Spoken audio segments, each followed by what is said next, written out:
Bismillahirrahmanirrahim. Assalamualaikum warahmatullahi wabarakatuh. Alhamdulillah, wassalatu wassalamu ala rasulillah wa ala alihi wa sahbihi ajma'in wa man tabi'ahum bi ihsanin ila yaumiddin wa ba'd.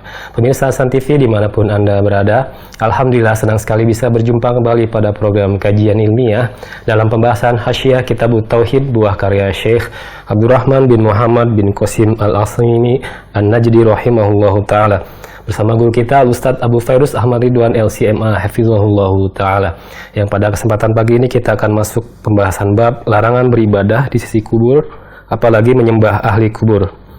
Nah, pemirsa Hasan TV dimanapun Anda berada, di sesi tanya jawab nanti Anda bisa bergabung bertanya secara langsung di nomor 0218910635 atau juga bisa di nomor 081190079112.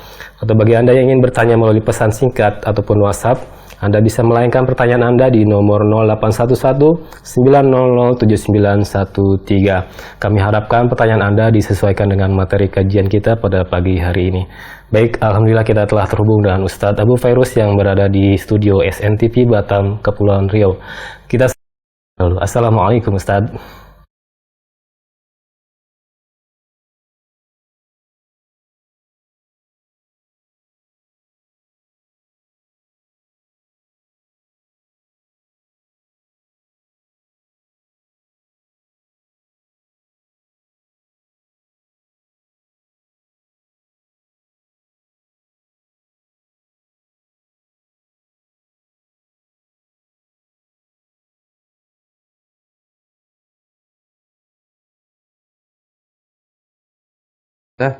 أشهد أن لا إله إلا الله وحده لا شريك له وأشهد أن محمدا عبده ورسوله لا نبي بعده أما بعد رب اشرح لي صدري ويسر لي أمري واحلل عقدة من لساني يفقهوا قولي رب زدني علما وارزقني فهما وعملا متقبلا. Para pemirsa Hasan TV dimanapun Anda berada, Alhamdulillah senang sekali hari ini dapat kembali berjumpa dengan Anda sekalian dalam kajian kitab Kitabut Tauhid, yang insyaallah tema kita akan kita ketengahkan pada kesempatan pagi penuh keberkahan ini adalah bab ma jaa min at-taghlid fi man 'abadallaha 'inda qabri rajulin salihin fa kaifa idza 'abadahu. Bab keterangan penjelasan tentang ancaman yang besar, ancaman yang berat terhadap orang-orang yang menyembah Allah tapi di sisi kuburan seorang laki-laki saleh. Bagaimana lagi jika dia menyembahnya? Ya, bab ini berupa ancaman terhadap orang-orang yang melakukan ibadah di sisi kuburan. Ya, berdoa kepada Allah di sisi kuburan, membaca Quran di sisi kuburan. Ya, melaksanakan sholat di sisi kuburan dan semacamnya. Ya, hal ini adalah merupakan perkara-perkara yang terlarang. Ya, karena ini merupakan pintu kepada kesyirikan. Ya, akan dikhawatirkan datang masanya orang ini memalingkan hatinya bukan lagi meminta kepada Allah tapi meminta kepada ahli kubur. Dan itu pun telah terjadi, realita, fakta yang kita lihat, kita saksikan, kita tonton. Sebagian daripada orang-orang yang menisbatkan diri kepada agama Islam, ya, mereka mengklaim mereka tidak melakukan kesyirikan. Mereka memuliakan sang wali, mereka sujud di kuburan wali, meminta berdoa kepada wali yang telah meninggal, dan inilah kesyirikan, ainul syirki. Karena itulah terancam, ya, dilarang orang-orang yang melakukan ibadah di sisi kuburan karena khawatir akan digelincirkan. Subhanallah.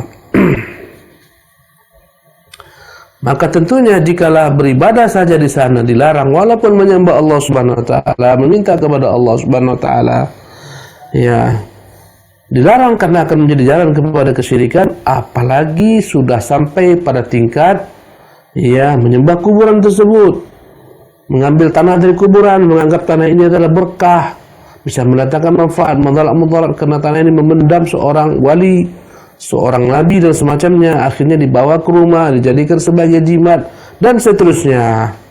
Ya, maka ini adalah perkara yang diharamkan, dan semua sarana menuju kepada segala macam bentuk perkara yang haram, maka semua sarana menuju ke sana haram.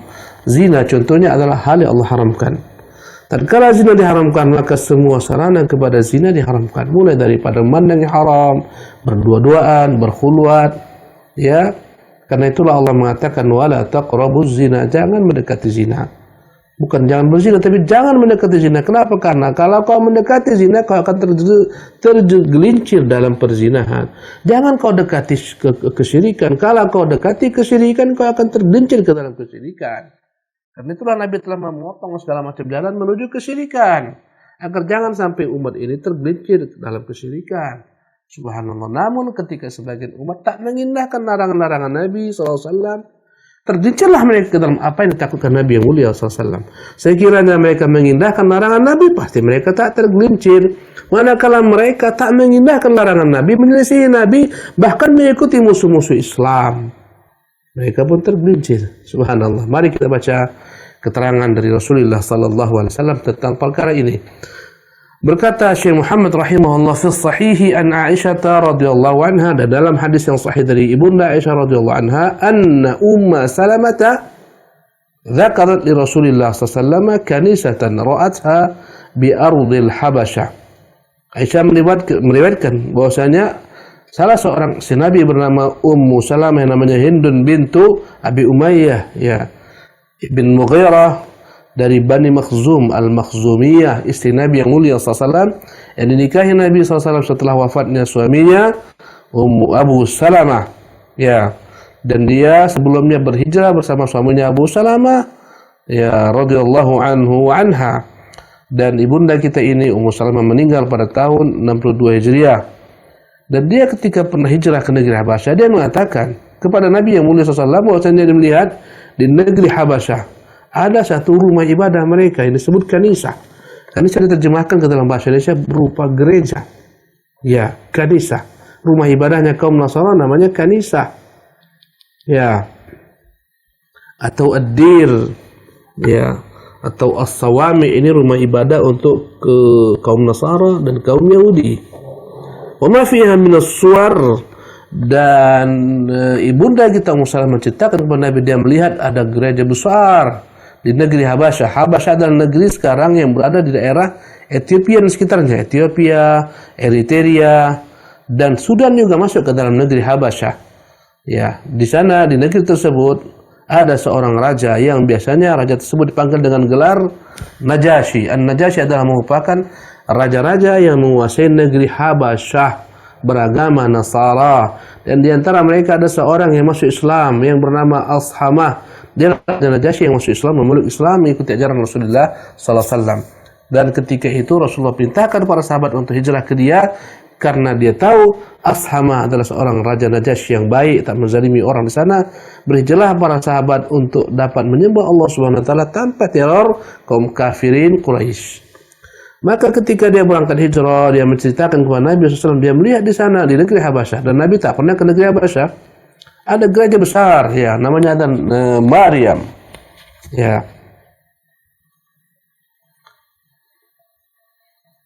Maryah, nama gereja namanya Maryah, ya, nisbat kepada ibundanya Isa alaihissalam.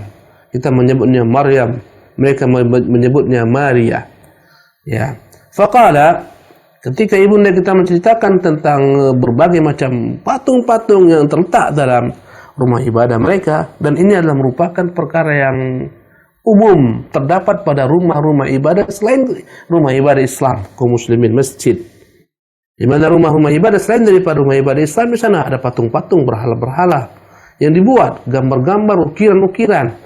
Ya, kau perhatikan semua agama di luar Islam, kau akan dapati apa yang dikatakan Nabi itu benar.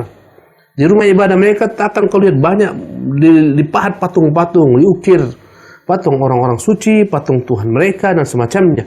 Ya, dibuat di sana. Itu untuk seluruh umat, bukan hanya merupakan kespesialan kaum Nasara, tidak. Semua umat, selain daripada umat Muhammad SAW, selain daripada Islam. Maka ibunda kita Ummu Salamah menceritakan, dia lihat di sana ada gereja, dalamnya banyak sekali patung-patung. Faqala, maka Rasulullah SAW menjawab atau menanggapi perkataan ibunda kita Ummu Salamah, ulaika idza mata fihimur rajulus salih. Mereka itulah, maksudnya kaum Nasara dan juga kaum Yahudi sebelumnya. Jika ada salah seorang salih di antara mereka meninggal, Awil abdus salih, ada seorang hamba yang dianggap saleh, banau ala qabrihi masjidah. Banau ala qabrihi masjidan, maka mereka bangun di atasnya kuburan. Subhanallah. Banau ala qabri, di atas kubur, mereka bangun di atas kuburannya masjid.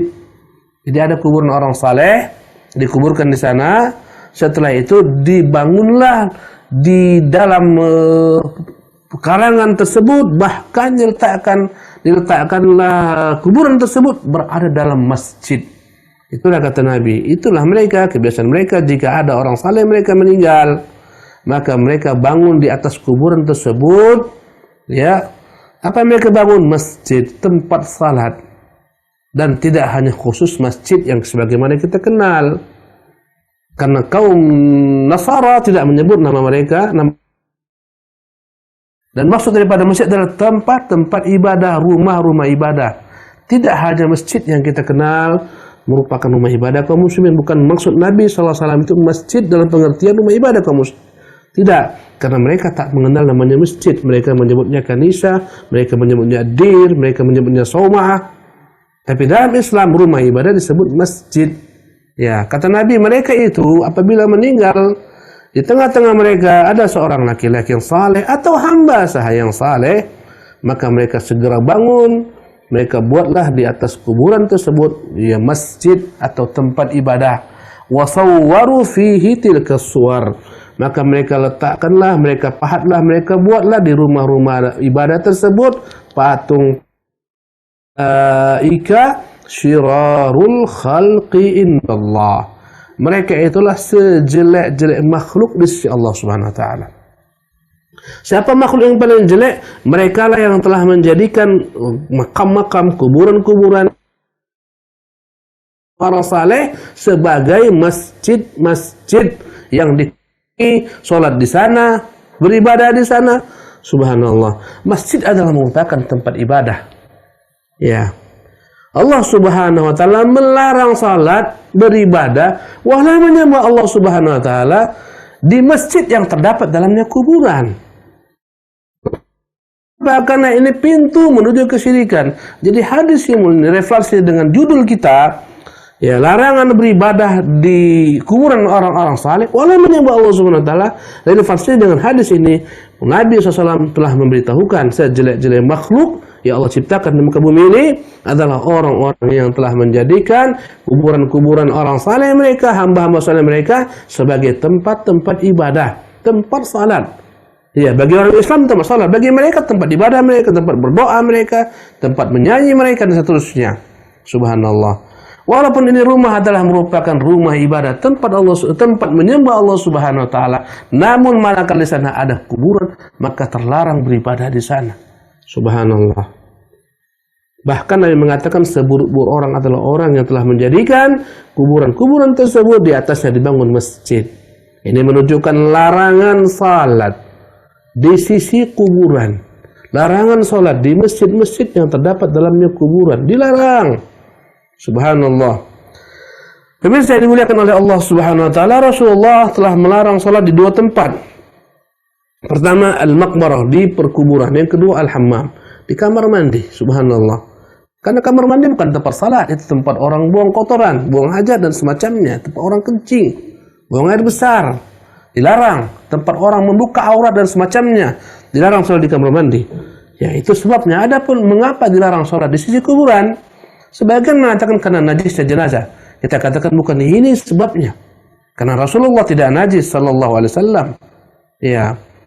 Beliau sallallahu alaihi wasallam ketika hidupnya maupun ketika matinya tak pernah najis sallallahu alaihi wasallam.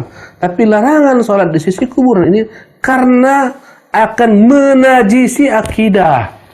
Bukan menajisi tempat. Subhanallah. Karena dikubur di dalam tanah. Ya, bukan di atasnya. Bagaimana dikatakan najis? Dia terpendam dalam tanah, tak keluar, tak tampak, tak tercium. Subhanallah. Sebagaimana orang salat dalam perutnya, dalam usus kita ini, dalam perut kita ini ada kotoran, boleh jadi. Subhanallah. Tapi ketika di dalam perut kita, maka tak dihukum dia najis. Dia akan najis ketika dia keluar. Maka jawaban yang paling benar, larangan Nabi SAW salat di sisi kuburan karena akan menajisi akidah yang suci. karena akan membuat tergelincir. Salat di sisi kuburan awalnya untuk Allah, lambat-lambat digelincirkan syaitan. Kata syaitan, ini merupakan kuburan diagungkan, ini orang-orang sakti, ini orang-orang sakti. Doanya manjur, maka daripada kau minta kepada Allah tak tembus karena engkau tidak sebagaimana sucinya orang suci ini, lebih baik kau sujud kepadanya, minta kepadanya. Dia sampaikan kepada Rabbul Alamin. Terjadilah apa yang dinamakan dengan nama syirkun akbar, syirik besar, dan itu terjadi di tengah-tengah negeri-negeri Islam. Tidak sedikit kuburan-kuburan yang dibangun di atasnya bangunan-bangunan megah berupa masjid-masjid, rumah ibadah, kubah-kubah, dan seterusnya, dijadikan destinasi tujuan safar. Disebut dengan nama safar religi, destinasi tujuan religi. Di sana orang bukan meminta kepada Allah Subhanahu wa taala, meminta kepada orang yang telah meninggal. Memang sebagian ada mungkin yang berdoa kepada Allah di sisi kuburan tersebut, tapi tidak seluruhnya. Sebagian minta langsung kepada kubur tersebut. Bahkan mereka menganggap minta langsung kepada Allah ada penghalang apa? Mereka kotor. Tapi minta langsung kepada orang-orang saleh ini langsung tembus kepada Allah Subhanahu wa taala. Nauzubillahi min dzalik. Pemirsa yang dimuliakan oleh Allah Subhanahu wa taala, ketika Nabi mengatakan seburuk-buruk orang adalah yang menjadikan kuburan-kuburan nabi-nabi, wali-wali, orang saleh sebagai rumah-rumah ibadah, menunjukkan haramnya salat beribadah di tempat-tempat tersebut. Subhanallah. Ya. Apalagi menyembah orang yang telah terkubur tersebut. La ilaha illallah. Berkata Syekh Muhammad rahimahullah tabaraka taala, fa haula'i jama'u bainal fitnataini. Mereka itu telah mengumpulkan dua bencana. Fitnatul qubur wa fitnatit tamathil. Pertama, mereka telah membuat bencana kuburan yang dibangun dalam masjid. Itu satu. Yang kedua, mereka telah membuat pula dalam masjid tersebut patung-patung. Dalam rumah ibadah tersebut patung-patung. Tentu ingat, kata masjid ini harus terjemahkan secara general rumah ibadah. Mereka telah menjadikan rumah ibadah tersebut, ya, dalamnya ada kuburan sehingga orang terfitnah dengan kuburan.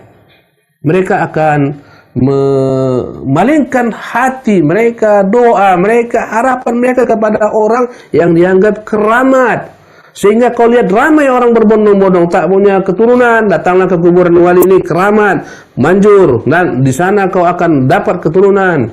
Apabila kau sakit tak sembuh ke dokter-dokter, datang ke kuburan fulan. Apabila kau ada musibah, datang ke kuburan fulan. Inilah kesyirikan, subhanallah, yang telah melanda kaum muslimin. Karena itulah ketika kesyirikan merajalela, kala telah kaum muslimin dihabisi kaum Tatar, ya, kaum Mongol, habis darah sampai naik satu lutut darah orang, ditumpukkan kumpulan-kumpulan kepala-kepala manusia, yang diputuskan kepala mereka, darah mengalir di mana-mana. Sungai Tigris berubah menjadi hitam karena dibuang semua ke sana buku-buku yang ditulis oleh para ulama. Hancurlah peradaban. Subhanallah. Kenapa? Kesyirikan merajalela kala itu. Disebutkan di sana ada kuburan yang dikenal namanya kuburan Abu Amar. Ketika datang Mongol, maka berbondong-bondong orang berlari ke kuburan, minta perlindungan kepada kuburan. Bahkan ada seorang penyair menyebutkan syair, ya khaifan minat tatari ludhu biqabri Abi Amari.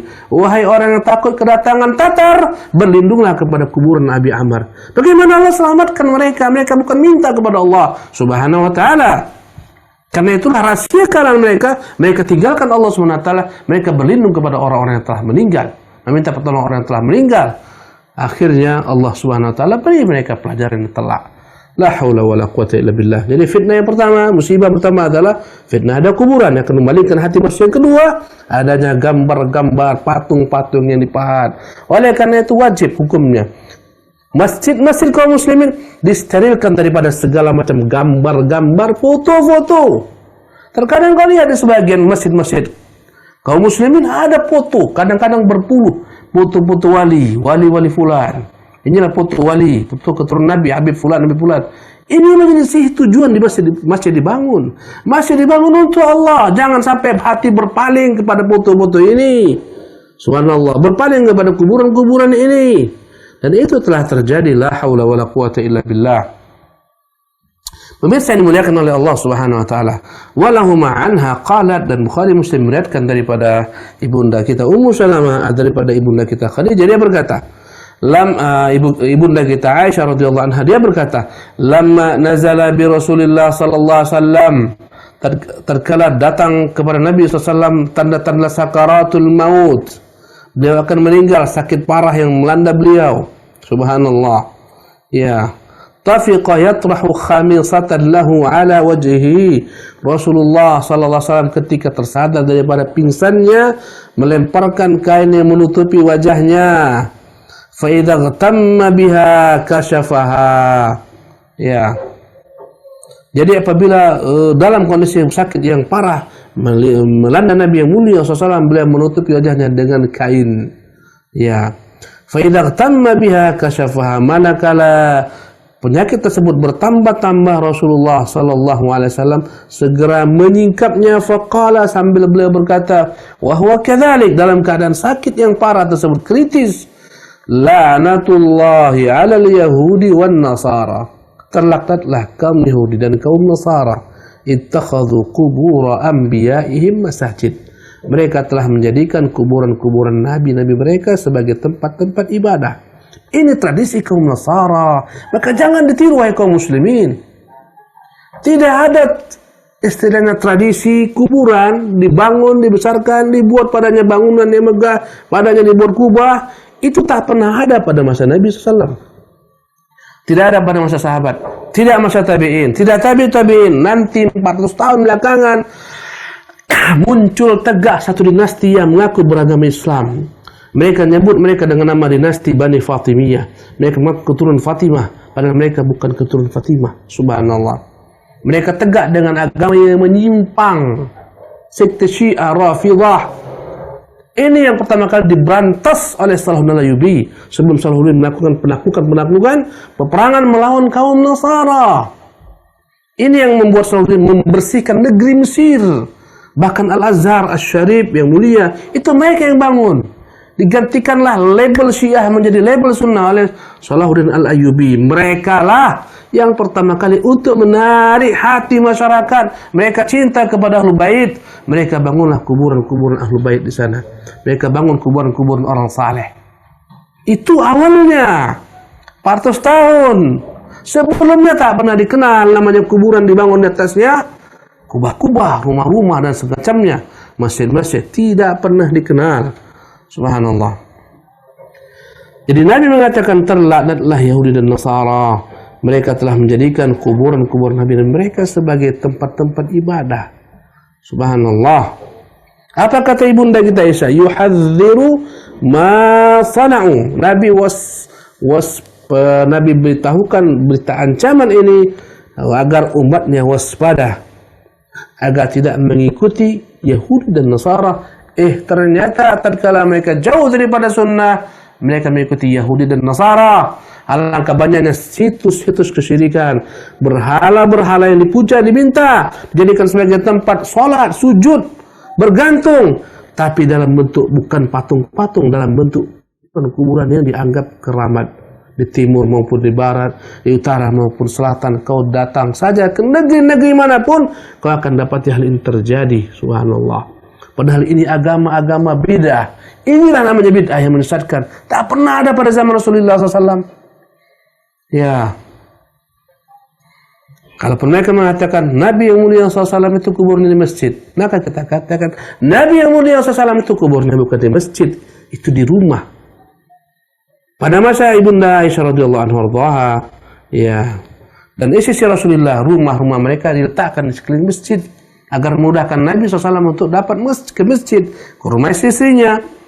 Di antaranya adalah rumah ibunda Aisyah. Ketika Rasulullah SAW wafat, para sahabat kebingungan di mana mau dikuburkan. Apakah dikuburkan sebagaimana dikuburkan kaum muslimin baqi sana? Sebagian mereka memiliki pendapat, ada yang mengatakan kita bawa ke Mekah tempat lahirnya, ada yang mengatakan kita bawa Masjidil Aqsa tempat mi'rajnya, ada yang mengatakan kita bawa ke kuburan kaum muslimin. Dia dengan pendapatnya. Setelah itu Abu Bakar Siddiq pun menengahi. Kata Abu Bakar Siddiq, aku ingat Rasulullah telah pernah mengatakan tidaklah seorang nabi diwafatkan kecuali di situlah dikuburkan. Itulah tradisi para nabi, di mana wafat di situ dikuburkan. Maka seketika itu mereka tahu kejujuran Abu Bakar Siddiq. Mereka tahu inilah Rasulullah inginkan. Seketika mereka pun membuat lubang, membuat liang lahat di sisi Nabi SAW meninggal. Di situlah dibuat lahatnya. Ketika itu dikuburkan oleh Nabi SAW dalam lubang tersebut, dalam liang lahat tersebut. Ya, jadi intinya Nabi bukan dikuburkan dalam masjid. Kalau orang-orang mengatakan, bukankah kubur Nabi dalam masjid? Kita katakan itu nanti, bukan sekarang. Itu bukan terjadi pada masa sahabat ridwanullah ajma'in, bukan. Tidak. Ya. Jadi hal tersebut bukan terjadi pada masa sahabat, itu nanti di belakang. Pada zaman Al-Walid Ibnu Abdul Malik, dia yang pertama kali berijtihad agar diperluas Masjid Nabi SAW. Dan sejak masa Utsman dibuatlah perluasan Masjid Nabi SAW. Utsman bebaskan tanah-tanah sekitar masjid, kemudian diperluas. Tapi perluasan belum mencakup arah depan, hanya arah kanan, arah kiri, belakang. Subhanallah. Pada masa Al-Walid, dia ingin memperluas bagian depan, bagian arah kiblat. Ya, maka dia paksakan agar rumah ibunda kita Aisyah dimasukkan ke dalam pelataran, ke dalam bagian masjid. Jadi bukan Nabi yang mulia SAW memerintahkan untuk dibuat kuburnya dalam masjid, tidak. Dia dikuburkan di luar masjid, di dalam rumah Aisyah. Ketika perluasan, masuklah kuburan tersebut ke dalam bangunan masjid. Dan itu awalnya diingkari oleh para senior tabi'in yang masih hidup kala itu. Namun karena kekuasaan, dan ini dimasukkan ke dalam bentuk kesalahan Al-Walid ketika memasukkan bangunan rumah ibunda kita Aisyah ke dalam bagian daripada masjid Nabi yang mulia SAW. Jadi tidak benar Nabi dikatakan dikuburkan dalam masjid, tidak. Tidak benar dikatakan masjid Nabi dibangun di atas kubur Nabi, tidak benar, itu di luar masjid. Dan hingga saat ini sebagaimana perkataan Imam Qurtubi dan lain-lainnya tetap mengambil hukum rumah, dan mereka juga telah membuat berbagai macam batasan-batasan, dinding-dinding agar orang tidak melihat kepada kuburan Nabi SAW. Engkau tak pernah melihat di sana ada kuburan? Ya. Kenapa? Karena ditutupi, dan itu sudah terjadi sejak masa ibunda Aisyah. Sejak ibunda Aisyah dia buat batasan, orang tak boleh masuk ke sana. Subhanallah, sejak masa ibunda Aisyah. Kemudian diperkokoh. Ya, datanglah kekuasaan khalifah-khalifah setelahnya, maka sebagaimana kau lihat sekarang, tak ada seorang pun yang melihat kuburan Nabi SAW. Kalaupun ada tersebar kubur Nabi dibangun segala macam berbentuk bangunan yang megah, itu adalah gambar-gambar yang hoax. Kuburan Nabi sama sebagaimana kuburan sahabat yang kau lihat di Baqi. Begitulah kubur Nabi, begitu Abu Bakar, begitu kubur Utsman bin Affan. Jadi jangan kau jadikan sebagai dalih kubur Nabi dalam masjid, tidak pernah. Itu di luar masjid, dalam rumah ibunda Aisyah. Dan itu terjadi bukan pada masa sahabat. Tak ada sahabat ketika itu yang masih hidup. Subhanallah. Ya. Dan dia pasti mengambil hukum rumah, bukan mengambil hukum tetap. Dan dibuat berbagai macam jalan supaya orang tidak melihat kuburan tersebut, tidak menghadap kepada kuburan tersebut, langsung ditutup. Subhanallah. Pemirsa yang dimuliakan oleh Allah Subhanahu wa taala, berkata ibunda kita Aisyah, "Walaula dzalika la ubriza qabru." Kalaulah bukan karena takutnya Nabi nanti orang-orang meniru Yahudi dan Nasara menjadikan kuburan mereka sebagai tempat-tempat ibadah, pastilah kuburan Nabi itu akan dikuburkan di kuburan kaum muslimin, akan dikuburkan di Baqi. Tapi Nabi takut nanti jika dikuburkan di Baqi, dikuburkan di perkuburan kaum muslimin, akan terjadi berbagai macam kesyirikan sebagaimana yang terjadi pada nabi-nabi sebelumnya. Karena itulah kubur Nabi dijaga Allah Subhanahu wa taala agar tidak ada orang yang dapat melakukan kesyirikan di kuburan tersebut. Subhanallah. Ya, kalaulah bukan karena hal demikian, la ubriza qabruh. Ya, kalau bukan karena peringatan Nabi SAW ini kepada umat agar tidak meniru Yahudi dan Nasara, niscaya akan dikuburkan di luar rumahnya, akan dikuburkan di pemakaman kaum muslimin. Ya, akan dikuburkan bersama kuburan para sahabat di Baqi sana. Tapi khawatir akan menjadi situs kesyirikan. Dan itu telah terjadi pada umat Islam, di mana ada yang dianggap wali, dikeramatkan kuburannya menjadi situs kesyirikan. Orang di sana melepas nazar, orang di sana beribadah, mencukur rambutnya, bahkan sebagian ditawapi oleh manusia. Allahu Akbar. Sebagian sujud kepadanya, meminta kepadanya. La ilaha illallah. Apa yang diingatkan Nabi SAW terjadi manakala mereka tak lagi mengikuti panduan Nabi SAW dalam perkara perkuburan. Nabi kita telah menetapkan standar. Inilah standar kuburan dalam Islam. Jangan lebih tinggi-tinggi. Tak boleh lebih daripada sejengkal. Dan tak boleh mengambil bagian daripada tanah manapun juga. Tanah situ saja dipakai. Tak boleh masukkan padanya material-material apapun juga. Tak boleh masukkan padanya semen, tak boleh masukkan padanya pasir, tak boleh membuat, dilarang Nabi yang mulia SAW. Pakati empat, bahkan Syafi'i sangat tak menyukai di tanah-tanah wakaf perkuburan kaum muslimin. Wakaf-wakaf tersebut dibuat padanya berbagai macam bentuk cincin kuburan, bangunan-bangunan kuburan, karena akan mempersempit kuburan, kemudian membuat orang tak bisa dikuburkan di sana. Syafi'i rahimahullah memikirkan, karena ini tanah wakaf bukan milik perorangan. Tanah wakaf adalah milik bersama, milik kaum muslimin. Mengapa harus dijadikan sebagai milik orang tertentu? Subhanallah. Diingkari oleh Syafi'i rahimahullah tabaraka ta'ala. Jemaah yang dimuliakan oleh Allah Subhanahu wa ta'ala. Ya, kata ibunda kita, walaula dzalika la ubriza qabruhu ghaira annahu khasyiya an yattakhidha masjidan. Nabi khawatir nanti dijadikan kuburnya sebagai masjid, tempat ibadah. Akhraja dekat Bukhari Muslim, dan Allah kabulkan doa. Kuburannya sebagai tempat ibadah, orang tak bisa beribadah di sana. Subhanallah. Karena dijaga, sampai sekarang dijaga. Ya, bahkan tak terlihat. Ya.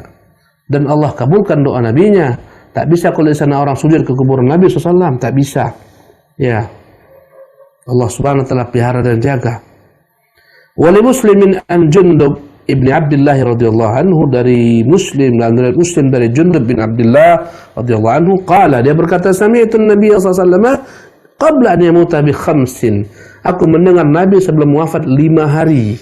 Wa huwa yaqulu, dan dia berkata, inni abra'u ila Allah an yakuna li minkum khalil. Aku berlepas diri pada Allah untuk mengangkat salah seorang kalian sebagai kekasih hatiku yang paling kucintai. Fa inna Allah qad takhadhani khalilan, karena Allah yang telah menjadikanku sebagai khalilnya, kekasihnya. Maka aku tak boleh mengambil kekasih selain Allah Subhanahu wa taala. Kama takhadha Ibrahim khalilan, sebagaimana Allah telah mengangkat Ibrahim sebagai kekasihnya. Walau kuntu muttakhidan min ummati khalilan, kalaulah ada di antara umatku yang boleh kujadikan sebagai khalil, kekasih hatiku, lattakhadtu Abu Bakrin khalilan, akan kujadikan Abu Bakar sebagai kekasih hatiku.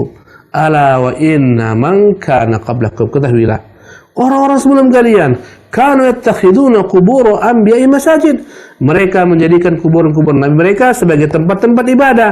Ala, ketahuilah, fala tattakhidul qubur masajid, jangan kalian menjadikan kuburan-kuburan menjadi rumah-rumah ibadah, menjadi masjid-masjid, menjadi tempat berdoa di sana, tempat meminta di sana dan semacamnya. Jangan jadikan kuburan sebagai tempat-tempat ibadah, melepas nazar di sana, jangan, bukan itu tempatnya. Menyembelih di sana, bukan itu tempatnya. Bercukur di sana, bukan itu tempatnya. Kalau kamu bercukur ketika engkau di Makkah sana, ketika engkau tawaf, sa'i, tahallullah di sana. Bercukur ibadah harus hanya untuk Allah Subhanahu wa taala. Tak boleh kau bercukur untuk makhluk. Memuliakan, mengagungkan makhluk, kau bercukur, tak boleh. Ini ibadah. Subhanallah.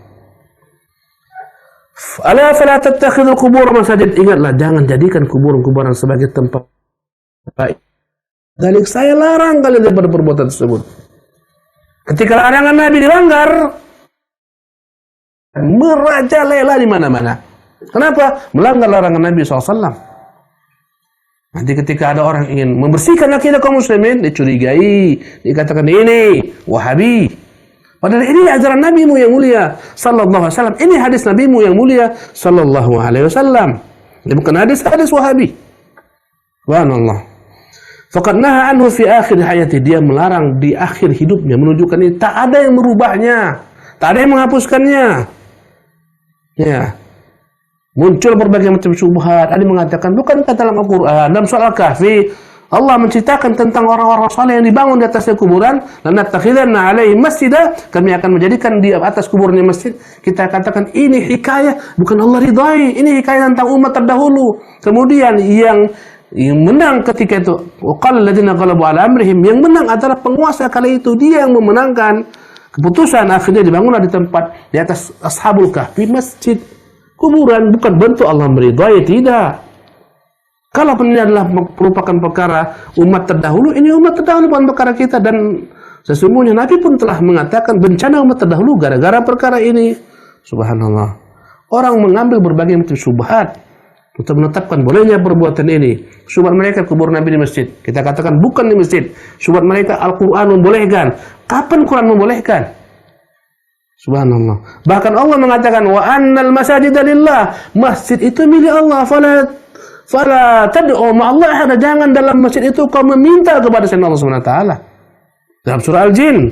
Karena orang yang ketika kuburan diagungkan, diberi padanya berbagai macam hal-hal yang membuat hati menjadi kecut, khusyuk, mereka berharap mengagungkan kuburan ini. Subhanallah. La ilaha illallah. Faqad naha anhu sallallahu alaihi wasallam fi akhir hayatih, Nabi melarang di akhir hayatnya. Thumma innahu la'ana wa huwa fi siyaq, dan Nabi melaknat padahal di dalam saat-saat menuju kematian. Man fa'alahu, orang yang melakukan perbuatan tersebut. Wassalatu indah min dhalik, dan salat di sisi kuburan bagian daripada perkara yang terlaknat. Wa illam yubna masjid, walaupun tak dibangun masjid dalam bentuk bangunan, salat di sisi kubur masuk dalam hadis ini. Karena itulah dalam Sahih Bukhari, Umar pernah melihat Anas salat dan Anas tak tahu di sisinya ada kuburan. Maka kata Umar, ya Anas, di sisimu kuburan. Ya Anas, di sisimu kuburan, pindah. Para sahabat paham, tak boleh beribadah di sisi kuburan. Padahal Anas tak pernah berniat untuk beribadah di sisi kuburan. Dia nggak tahu. Dan tak pernah Anas akan menyembah orang telah mati, tak mungkin. Sahabat sudah kokoh imannya, tapi mengapa diingatkan Umar, ini sarana. Wa huwa ma'na qawliha khasyiya an yattakhidha masjidan. Inilah makna daripada hadis Nabi. Nabi khawatir kuburannya dijadikan sebagai masjid, tempat beribadah. Fa inna sahabata lam yakunu liyabnu hawla qabrihi masjidan, karena para sahabat mereka tak pernah membangun sekitar kubur Nabi masjid. Wa kullu mawdhi'in qusidatis salatu fihi faqad tukhidha masjidan. Setiap tempat yang orang datang untuk berdoa di sana, beribadah di sana, salat di sana, sudah dianggap masjid meski tak ada padanya bangunan. Jadi jangan kau anggap masjid hanyalah bangunan saja, ada kuburan. Orang tidak membuatnya sebagai masjid, tapi orang datang ke sana, beribadah di sana, itu masjid. Ada kuburan, dibangun atasnya kubah yang besar, dibuat padanya bangunan, area pemakaman. Memang orang tak salat di sana, tapi orang datang beribadah di sana, berdoa di sana. Ini sudah menjadikan tempat itu sebagai masjid, dan terlaknat pelakunya. Subhanallah. Dilarang.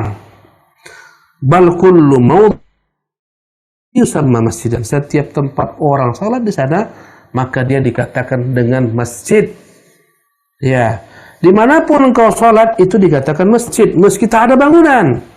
Maka dimanapun ada kuburan, orang salat di sananya, di sisinya, dikatakan dia sudah salat di masjid yang terdapat padanya kuburan, meski dia tidak ada padanya bangunan. Kama qala sallallahu alaihi wasallam, Rasulullah bersabda, "Ju'ilat lil ardu masjidan wa tahura." Allah telah dijadikan untukku bumi ini semuanya masjid. Maksudnya apa? Boleh salat padanya dan dijadikan sebagai alat untuk bersuci, boleh bertayammum dimanapun juga berada. Ya, maka jangan dibayangkan masjid harus dalam bentuk bangunan, dimanapun kuburan. Di sana ada orang beribadah, itu sudah menjadi masjid. Wali Ahmad bi sanadin jayyidin an Ibnu Mas'udin radhiyallahu anhu, dari Imam Ahmad meriwayatkan dari jalur Abdullah bin Mas'ud yang dia mengangkatnya ke Rasulullah marfu'an, inna min syirarin nasi man tudrikuhumus sa'atu wa hum ahya'u. Seburuk-buruk makhluk adalah makhluk yang ketika datang kiamat mereka masih hidup. Itu seburuk-buruk makhluk. Dan sebelum datang kiamat, Allah akan menghembuskan angin yang mewafatkan seluruh orang beriman. Tak ada lagi bersisa kecuali orang-orang kafir. Maka mereka melakukan segala macam keburukan. Mereka berzina di tengah jalan, mereka mencongkel Ka'bah. Ketika itulah seburuk-buruk makhluk. Ketika itulah kiamat datang, ketika tak ada lagi yang mengatakan Allah. Siapa yang berikutnya yang paling terburuk? Walladzina yattakhidunal qubura masajid. Mereka lah yang telah menjadikan kuburan-kuburan sebagai tempat-tempat ibadah. Subhanallah. Warawah Abu Hatim fi sahihi, dan itu juga Abu Hatim mereka dalam sahihnya. Jemaah ini dimuliakan oleh Allah Subhanahu wa taala, para pemirsa Hasan TV di rumah dan dimanapun Anda berada, ini hadis jelas larangan-larangan menjadikan kuburan sebagai tempat-tempat ibadah. Berarti dilarang pula beribadah di sisi kuburan-kuburan tersebut, karena hal ini adalah merupakan sarana kepada kesyirikan. Demikianlah materi yang dapat disajikan pada kesempatan yang penuh keberkahan ini. Semoga menjadi pelajaran, pengingat bagi orang-orang yang tak ingat, yang lalai, yang salah memahaminya. Inilah agama Islam di bawah Rasulullah Sallallahu Alaihi Wasallam. Bahkan Nabi pernah mengutus Ali, kata Ali, aku diutus Rasulullah untuk tidak membiarkan patung berdiri kecuali kuhancurkan, tidak membiarkan kuburan yang dibangun padanya bangunan kecuali kuhancurkan, kusamaratakan dengan tanah. Itu kata Ali bin Abi Thalib radhiyallahu anhu warda. Wallahu tabaraka taala alam. Naam. Silakan. Ya, syukur Ustaz atas materi kajian yang disampaikan oleh Ustaz pada kesempatan kajian pagi hari ini. Kita beralih pada sesi tanya jawab Ustaz. Baik, pemirsa Hasan TV dimanapun Anda berada, kami mengajak lagi kepada Anda untuk bergabung bisa di nomor 021891061135 atau juga bisa di nomor 081190079112 untuk pertanyaannya secara langsung. Dan untuk pertanyaan melalui pesan singkat ataupun WhatsApp, Anda bisa melayangkan pertanyaan Anda di nomor 0811900913. Kami harapkan pertanyaan Anda disesuaikan dengan materi kajian kita pada pagi hari ini. Baik, kita terima pertanyaan pertama dulu, Ustaz. Telepon ya, silakan. Halo. Assalamualaikum. Waalaikumsalam warahmatullahi wabarakatuh. Ya. Dengan Ibu siapa, di mana Bu, silakan? Hamba Allah di Bengkulu, Ustaz. Ya, silakan Ibu pertanyaannya. Ustaz, tadi masalah ibadah di kuburan ya. Iya. Iya. Iya, kalau di tempat kami ini ada, entah itu adat istiadat atau dari gurunya, orang saya di sini baru, itu setiap wafat menjelang 7 hari itu Ustadz, setiap pagi ba'da subuh itu membawa air, bunga, juga mengadakan yasinan dan tahlilan di kuburnya seperti Ustadz. Apakah itu ada dalilnya? Itu yang pertama. Yang kedua ini Ustadz, hari ini alhamdulillah hari Senin yang jatuhnya juga Ayyamul Bid. Jika saya sudah terbiasa mendawamkan puasa Senin Kamis, apakah saya ini hari ini puasa Senin atau Ayyamul Bid atau ganda niat saya Ustaz? Jazakumullah khair. Wassalamualaikum warahmatullahi wabarakatuh. Waalaikumsalam warahmatullahi wabarakatuh. Silakan Ustaz jawabannya. Pertama tentang tradisi di tempat beliau, orang-orang pada hari ke-7 datang kuburan, mereka mungkin di sana membaca bacaan dan semacamnya, ya mungkin mereka bawa air dan semacamnya. Adapun menyirami kuburan, Rasulullah pernah lakukan. Di awal pemakaman disiramkan air tujuannya untuk memadatkan tanah, karena karakter tanah mereka berbeda dengan tanah kita. Ya, supaya kokoh dia. Tak mengapa, tapi tanpa ada etikat. Ketika orang membawa air, memiliki etikat tertentu, mereka bawa bunga, memiliki etikat tertentu, mereka tanamkan tanaman di kuburan, memiliki etikat tertentu, ini etikat yang tidak memiliki landasan dasar. Kemudian tentunya ibadah itu dua syaratnya, akan katakan ibadah. Pertama, ikhlas karena Allah SWT semata, bukan karena selain Allah. Yang kedua, harus mengikuti panduan Rasulullah SAW. Dan tentunya yang namanya orang meninggal di masa Nabi, bahkan Nabi meninggal sudah ada. Ya, para sahabat meninggal. Dan setelah masa Nabi, para sahabat, para tabi'in, mereka juga ada yang meninggal. Kita tak pernah mengetahui tradisi setelah sahabat meninggal, para tabi'in meninggal, Nabi meninggal. Tak pernah kita mengetahui adanya tradisi mereka datang ke kuburan pada hari ke-7. Dan mereka buat acara-acara pada hari pertama, kedua, ketiga, ya, kesekian. Tak kita dapati itu diamalkan oleh Nabi, para sahabat, tabi'in, bahkan memang 4. Nah, itulah sebaik-baik petunjuk Nabi yang mulia sallallahu alaihi wasallam. Kalau itu kebaikan, tak mungkin Nabi lupa mengamalkannya. Tak mungkin Allah lupa mengingatkannya. Dan ibadah tak bisa dengan akal. Ibadah dengan dalil. Kalau ibadah boleh pakai akal, untuk apa Nabi dikirim? Buat saja sendiri ibadah yang kau mau. Di antara sebab penyimpangan umat Islam ketika mereka beribadah pakai akal, beribadah pakai perasaan, beribadah pakai ikuti warisan tradisi luhur. Padahal ibadah perkara yang sifatnya tak bisa dirubah-rubah. Ya, mungkin sarana bisa berubah. Engkau dahulu kala pergi haji naik kapal Kalimata dulu namanya, sampai 3 bulan pulang balik. Sebelumnya mereka pakai unta, sarana berubah. Sekarang kau pakai pesawat. Tapi yang namanya haji, rukun haji, tawaf di Arafah, tawaf di Ka'bah, sa'i tak bisa berubah. Wukuf di Arafah tak bisa berubah.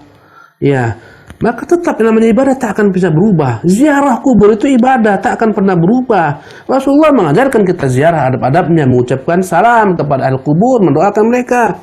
Assalamualaikum ahlad diyar minal mu'minin. Ya, ucapkan salam kepada mereka, doakan mereka. Ya. Dan bukan kita malah meminta doa kepada mereka. Ada adab-adabnya di sana. Kita dilarang duduk di atas kuburan. Ya. Di sana kita dilarang memakai sandal. Ini adab-adab ketika masuk ke area kuburan, mendoakan mereka, ingat kematian. Bukan datang ke sana untuk beribadah. Ya. Ketika kau beribadah di sana, lambat laun akan muncul berbagai macam bentuk penyimpangan, dan itu terjadi. Oleh karena itulah ibu yang bertanya, sebaik-baik petunjuk-petunjuk Nabi yang mulia SAW, sebaik petunjuk-petunjuk para sahabat, sebaik petunjuk-petunjuk para tabi'in dan Imam Syafi'i rahimahullah, kita mengaku menisbatkan diri kita kepada mazhab beliau. Mazhab beliau tak pernah ajarkan demikian. Subhanallah. Adapun pertanyaan kedua tentang puasa hari ini adalah hari Ayyamul Bid, tanggal 12 bulan Rajab. Ya, kemudian dia berpuasa juga adalah hari Senin, bertepatan dengan puasa Ayyamul Bid. Mana yang dahulukan? Kita katakan niatkan puasa Ayyamul Bid dan ibu akan mendapatkan pahala puasa di hari Senin. Bahkan orang yang mengganti puasa wajibnya di hari Senin, dia akan mendapatkan 2 ganjaran pahala. Pertama, mengganti puasanya. Yang kedua, dia dianggap melakukan puasa pada hari yang Allah muliakan, hari Senin. Hari di mana amal-amal manusia diangkat kepada Allah Subhanahu wa taala. Ya, jadi niatnya satu, Ayyamul Bid akan ikut di sana insyaallah taala keutamaan puasa di hari Senin. Ya, sebagaimana apabila seorang mau masuk ke masjid, ingin melaksanakan salat rawatib, ingin melaksanakan salat tahiyatul masjid, tak cukup waktunya, maka niatkan salat rawatib, akan masuk insyaallah sana keutamaan tahiyatul masjid, karena dia tidak langsung duduk melainkan salat walaupun dia salat rawatib, tapi niatnya adalah salat rawatib. Wallahu taala alam. Naam. Jazakallah Ustaz atas jawabannya, semoga bisa dipahami oleh ibu penanya. Kita beralih kepada pertanyaan berikutnya Ustaz, dari pesan singkat atau WhatsApp. Ada pertanyaan senada dari Ibnu Kemal dan Pak Efizal di Tanah Datar Ustaz. Assalamualaikum Ustaz, izin bertanya, apa hukumnya memberikan bunga-bunga atau wangian pada kuburan baru Ustaz, serta memberikan nama orang yang sudah meninggal pada kuburan tersebut Ustaz? Mohon penjelasannya atau Ustaz. Bismillah walhamdulillah ba'du. Ada larangan untuk membuat nama-nama dalam kuburan. Ada larangan Nabi, dibenci, makruh, dimakruhkan. Maka yang paling utama adalah dibiarkan apa adanya. Kalaupun memang supaya tanda dia kuburan, naikkan 1 jari, ya satu shibr, 1 jengkal daripada tanah, letakkan padanya batu-batu. Carikan batu besar, ya dekat tersebut, tempatkan di sana. Tak perlu kau buat-buat nama. Dibenci, dimakruhkan membuat nama pada kuburan. Nabi yang memakruhkannya. Nabi memakruhkan untuk membuat nama-nama. Ya, tak menyukai juga diletakkan pada kuburan tersebut lampu-lampu. Ini tradisi kaum Nasara. Ya. Adapun kemudian bagaimana dengan meletakkan padanya karangan bunga dan semacam ini, kita katakan ya hukum asalnya ibadah. Ibadah itu mengikuti contoh Nabi SAW. Nabi tak pernah membawa karangan bunga, tak pula para sahabat, tak pula para tabi'in, tak pula para tabi'ut tabi'in. Maka tradisi dari mana asal usulnya kita lihat. Subhanallah. Ini bukan hadis istiadat, ini ibadah. Penguburan jenazah adalah ibadah. Jangan kau masukkan ke dalam perkara hadis istiadat. Oleh karena itu, lebih baik adalah lebih selamat kau ikuti ajaran Nabi SAW. Nabi tak menyebarkan bunga apapun di sana. Kuburkan tanpa bunga-bunga. Dan jika kau lihat kepada agama-agama Islam, kamu akan mendapati adanya amal-amal seperti ini dilakukan oleh agama-agama di luar Islam. Mereka meletakkan kembang-kembang bunga di kuburan mereka, maka jangan ditiru. Kita agama yang khusus dalam perkara ini. Subhanallah. Ada yang memaksakan diri, mereka mengatakan ini diperbuat Nabi SAW ketika Rasulullah melewati 2 kuburan. Kata Nabi, kedua-duanya sedang diazab. Akhirnya Nabi mengambil ketika itu pelepah kurma, diletakkan pada masing-masing kuburan. Kata Nabi, semoga hal ini meringankan azabnya sebelum dia kering. Kita katakan ini perbuatan Nabi secara khusus, tak pernah dibuat para sahabat. Dan ini perilaku yang khusus tak Nabi ulangi berkali-kali, hanya Nabi buat sekali saja. Subhanallah. Tujuannya untuk meninggalkan azab orang yang terdapat dalam dua kubur ini. Ada perilaku Nabi, kekhususan Nabi, tak dibuat para sahabat, tak diulang-ulang. Dan sifatnya adalah perkara yang sifatnya bukan dapat dijeneralkan. Mengapa digantikan dengan meletakkan bunga? Bukan semacamnya. Mengapa kau kiaskan? Dalam ibadah tak bisa berlaku kias. Oleh karena itu kita melihat lebih baik ditinggalkan. Wallahu tabaraka ta'ala alam. Na'am. Jazakallah khairan Ustaz atas jawabannya, semoga bisa dipahami oleh penanya. Kita terima pertanyaan terakhir Ustaz dari penelpon, sudah di ujung telepon, silakan. Halo. Halo, Assalamualaikum Ustaz. Waalaikumsalam warahmatullahi wabarakatuh. Dengan Bapak siapa, di mana Bapak? Dari Abu Fatih di Pangkal Pinang, Ustaz. Iya, silakan Bapak pertanyaannya, Pak. Iya. Bagaimana hukumnya Ustaz jika kita membeli tanah perkuburan Ustaz untuk makam para keluarga kita? Artinya kemudian tanah tersebut itu dia kan bercampur dengan makam-makam penduduk lain Ustaz. Jadi untuk yang tanah yang kita beli itu misalnya 5 kali 6 meter itu kita pagari Ustaz. Itu bagaimana Ustaz hukumnya? Memagarinya dengan seperti pagar tembok itu Ustaz ya, yang tembok pendek begitu Ustaz, untuk pembatas saja.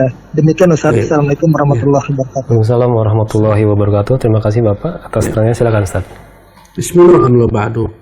Adapun membuat pagar untuk area pemakaman nggak ada masalah. Sebagaimana dibuat di Baqi, dibuat pagar. Ya, tak ada masalah. Misalnya kita beli tanah sebagai tanah pemakaman, kita buat pagar untuk membedakan ini tanah pemakaman. Untuk dimakamkan padanya keluarga kita misalnya, nggak ada masalah. Yang dilarang adalah kita mendatangkan berbagai macam material untuk membangun setiap kuburan.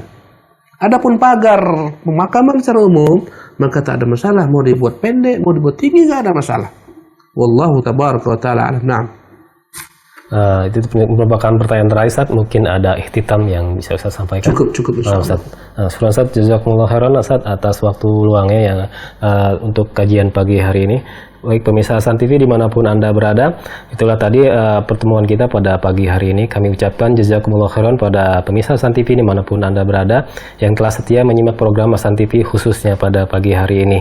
Insya Allah kita berjumpa kembali pada program kajian Hasyiah Kitabut Tauhid setiap Senin pada pukul 7 waktu Indonesia bagian Barat. Kami selaku yang bertugas mohon maaf apabila terjadi kesalahan dalam penyiaran kajian pagi hari ini. Kita tutup dengan doa kafaratul majlis. Subhanakallahumma wa bihamdik asyhadu an la ilaha illa anta astaghfiruka wa atubu ilaik. Wassalamualaikum warahmatullahi wabarakatuh.